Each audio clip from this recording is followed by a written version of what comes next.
जय हिंद दोस्तों।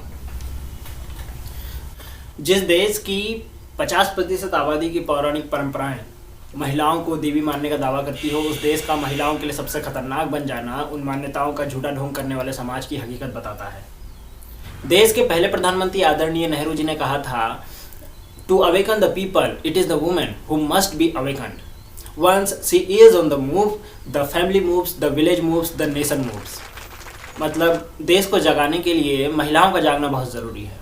जब महिलाएं आगे बढ़ती है तब परिवार आगे बढ़ता है, तब गांव, शहर और तब जाकर देश आगे बढ़ता है। विवेकानंद जी ने कहा था, जो देश अपनी महिलाओं को सम्मान नहीं देता वो कभी महान नहीं बन सकता। तो हमने सम्मान नहीं किया, इसलिए 1990 में नेशनल कमीशन फॉर वुमेन्स की ज़रूरत पड़ी। 1993 में चुनाव में आरक्षण देना पड़ा, जो कि बेहद ज़रूरी भी था।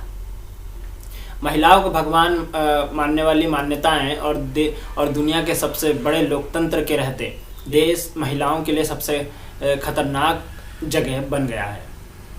50% आबादी से जुड़ी समस्याओं पर बात करना आसान नहीं है, पर जब वो पुरुष प्रधान देश में एक बच्ची, बेटी, बहन, पराया धन, परिवार पर बोझ या पत्नी, माँ, विधवा या लाचार बुजुर्ग हो, तब ये नामुमकिन है कि आपके वीडियो देखते हुए बोर होने से पहले सबकी बात की जा सके। लिहाजा ये दावा करना कि आपको सारी जानकारी, कारण और उपाय दे पाऊंगा, ये झूठ होगा। ऐसे में आपकी जिम्मेदारी है कि महिलाओं की, जो आपकी माँ, बेटी, बहन, पत्नी, दोस्त है, उनकी तकलीफ़ों से आपको कोई फ़र्क पड़ता हो तो आपको तो स्वयं से भी कारण और उपाय पता करें। मुझे यकीन है कि अगर बात आपके माँ, बेटी, बहन, पत्नी, दोस्त की हो तो आपको मुझसे बेहतर उनकी परेशानियों के उपाय मिल पाएंगे, पर यह तब होगा जब आप स्वयं से पता करेंगे।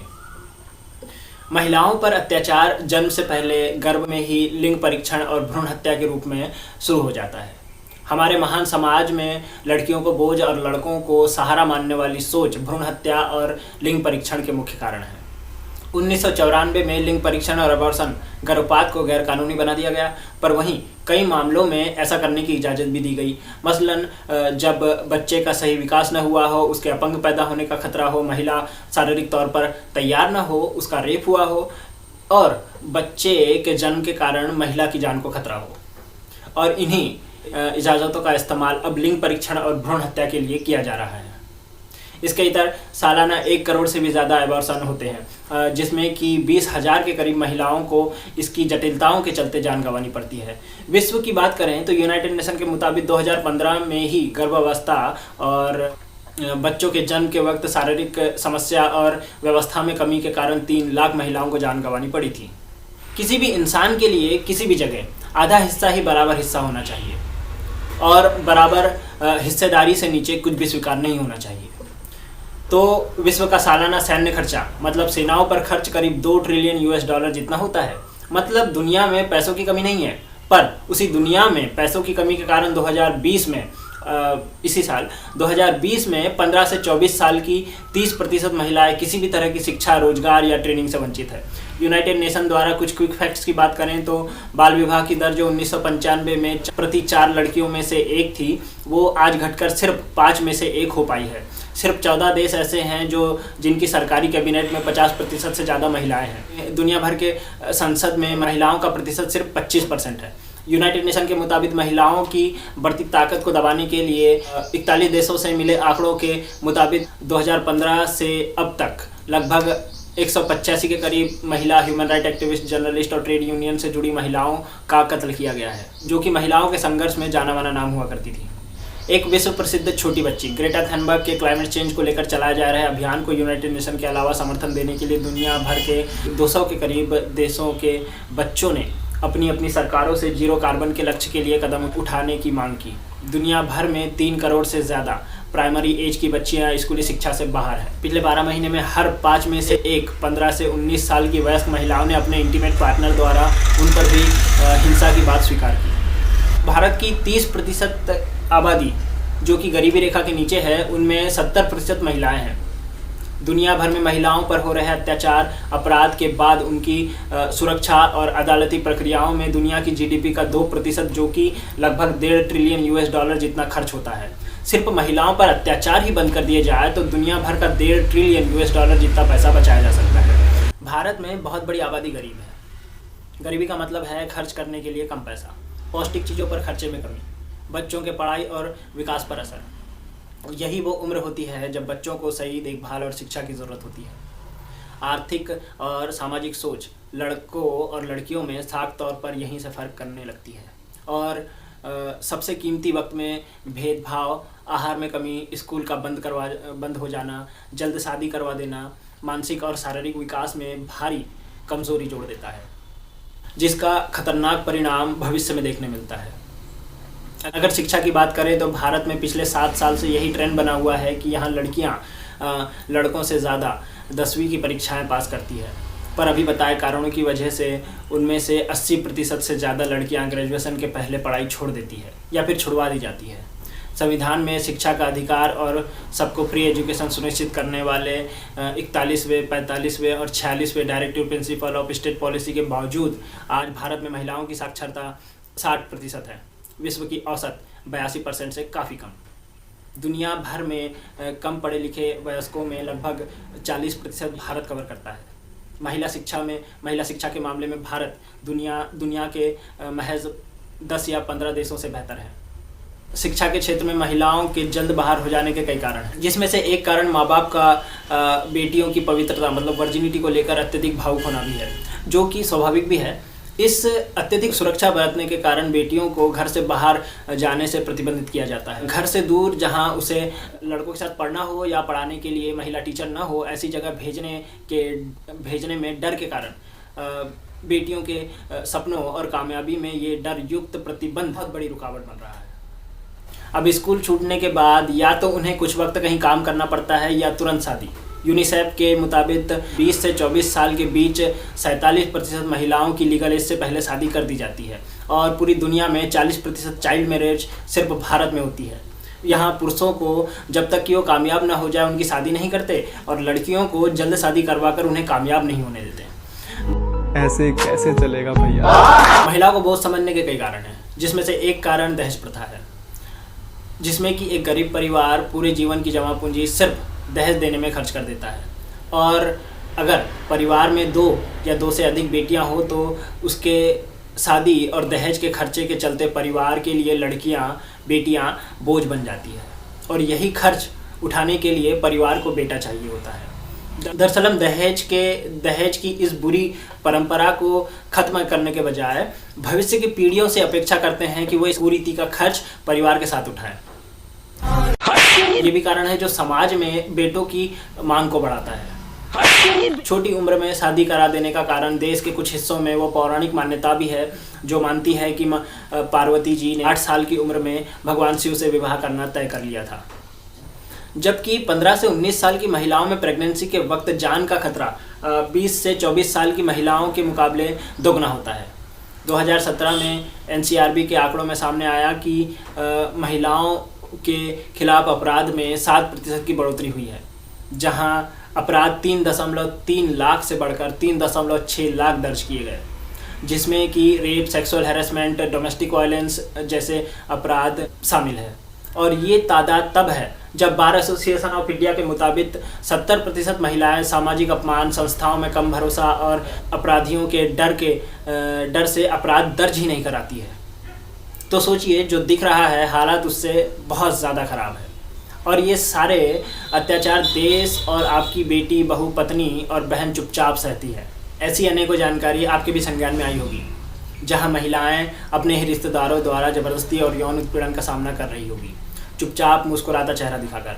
और हमने उन्हें इतनी हिम्मत भी नहीं दी कि वो बिना झिझक अपनी परेशानी अपने ही माँ बाप या भाई या कोई दोस्त को बता सकें। ये हालात किसी नर्क के जीवन से कम नहीं है, जो कि हमारे घर में भी हो सकती है, पर हमें खबर नहीं, क्योंकि कभी हमने जानने की कोशिश नहीं की।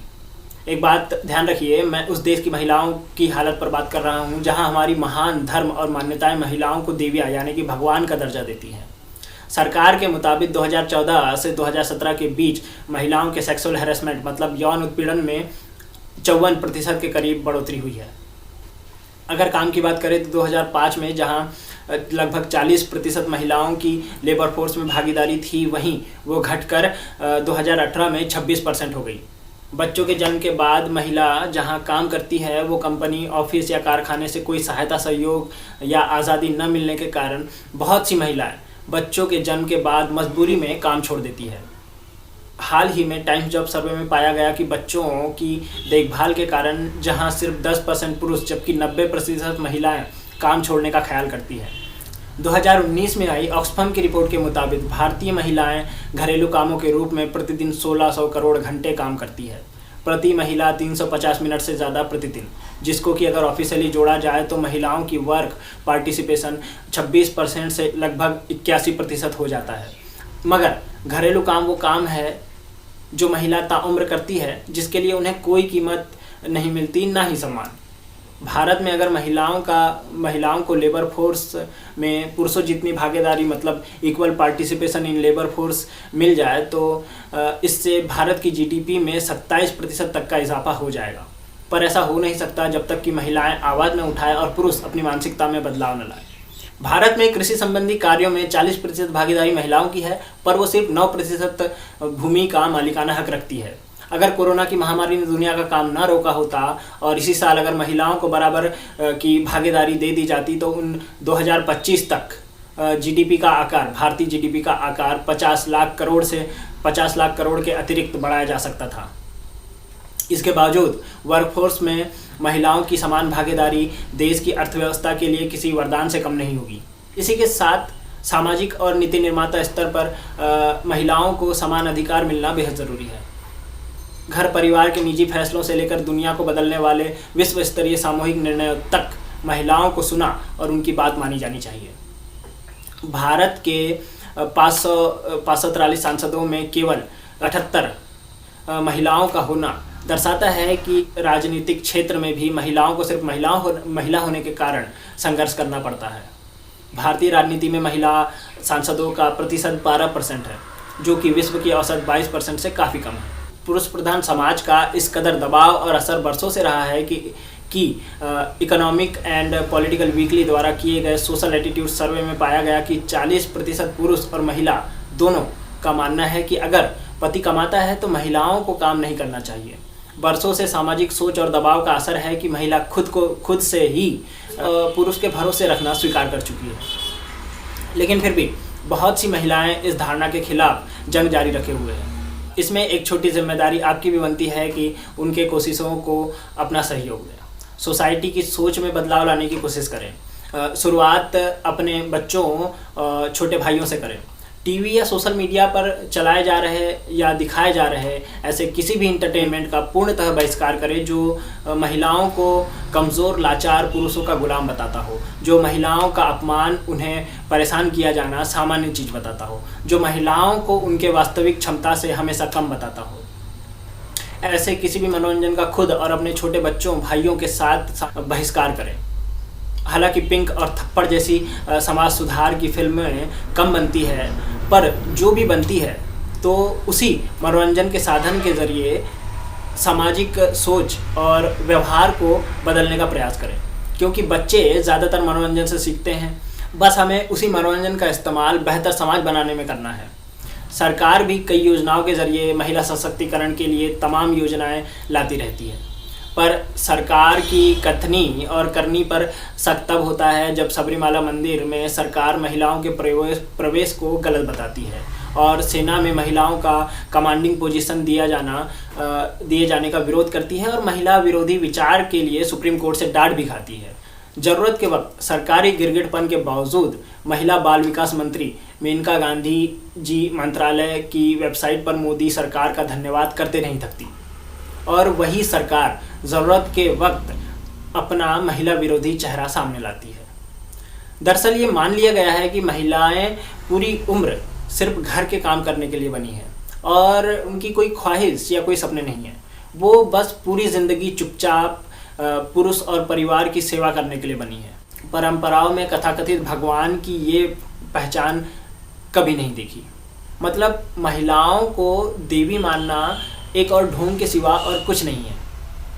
और आप जो कि एक महिला के बाप, माँ, दोस्त, भाई है, आप अपनी बेटी, माँ, दोस्त और बहन की इस हालत को एंजॉय कर रहे हैं। बरसों से चली आ रही सोच ने महिलाओं और पुरुष दोनों को ये बताया है कि महिला हमेशा सेवा और पुरुष हमेशा महिलाओं से अधिक मान्यता रखेगा, चाहे वो कैसा भी हो। पर विश्व के साथ ही देश की महिलाएं भी अब इन धारणाओं को तोड़ने, अपना अधिकार लेने, अत्याचार को बर्दाश्त न करने और एक समान सहयोग भागीदारी वाले भविष्य के लिए अपनी आवाज़ उठाना शुरू कर चुकी है। मी टू मूवमेंट उसी की एक आवाज़ थी। अब बेहद ज़रूरी हो गया है कि सामूहिक उत्तम भविष्य और विकास के लिए ये माँ बाप बेटियों को जन्म लेने दे, बेटों की तरह उनकी परवरिश करें, देश और दुनिया के विकास में सहयोग के बेटियों के सपनों को ताकत दें। बेटियों को भी ज़रूरत है कि वो अपना हक मांगे, अच्छी शिक्षा, स्वास्थ्य और आज़ाद विचार के लिए खुद पर हो रहे किसी भी तरह के अत्याचार, चाहे करने वाला कोई भी हो, उसके खिलाफ आवाज़ उठाए, ताकि आने वाली पीढ़ी को आपकी कमज़ोरी का खामियाजा न उठाना पड़े।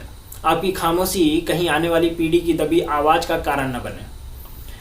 आपके लिए कोई आवाज़ उठाने वाला नहीं है। आपको अपनी आवाज़ खुद बनकर परंपराओं को तोड़ मदर टेरेसा, इंदिरा गांधी, प्रतिभा पाटिल और लता मंगेशकर, साइना नेहवाल जैसे महान और कामयाबी की मिसाल बन चुके नामों में अपना नाम जोड़कर उनकी सफलता और संघर्ष का सम्मान करना होगा और खुद भी कामयाबी की मिसाल बनकर बाकियों की आवाज़ बनना होगा। समाज के हर क्षेत्र में महिला भागीदारी, पुरुष मानसिकता में बदलाव के साथ घर से लेकर तमाम स्कूल, कॉलेज और इंस्टीट्यूट में बच्चों को, जो कि भविष्य भी है, उन्हें महिलाओं का सम्मान करने की सीख देना शुरू करना होगा। और महिलाओं संबंधी मामलों का जल्द निपटारा करने के साथ सबसे ज़रूरी महिलाओं को खुद के अधिकार और आज़ादी की आवाज़ उठाना बेहद ज़रूरी है। उम्मीद है इस छोटी सी कोशिश को आपका समर्थन मिलेगा। अगर इस वीडियो से आपको कोई भी जानकारी मिली हो तो इसे शेयर करें, लाइक करें, कमेंट्स बॉक्स में अपने सुझाव ज़रूर दें, सब्सक्राइब करें, ज़रूरतमंदों की मदद करें, जागरूक नागरिक बने और अपने हक अधिकार के लिए समाज और सरकार से लगातार सवाल करते रहें। बाबा साहेब के शब्दों में शिक्षित बने, संगठित रहें और संघर्ष करें। जय हिंद।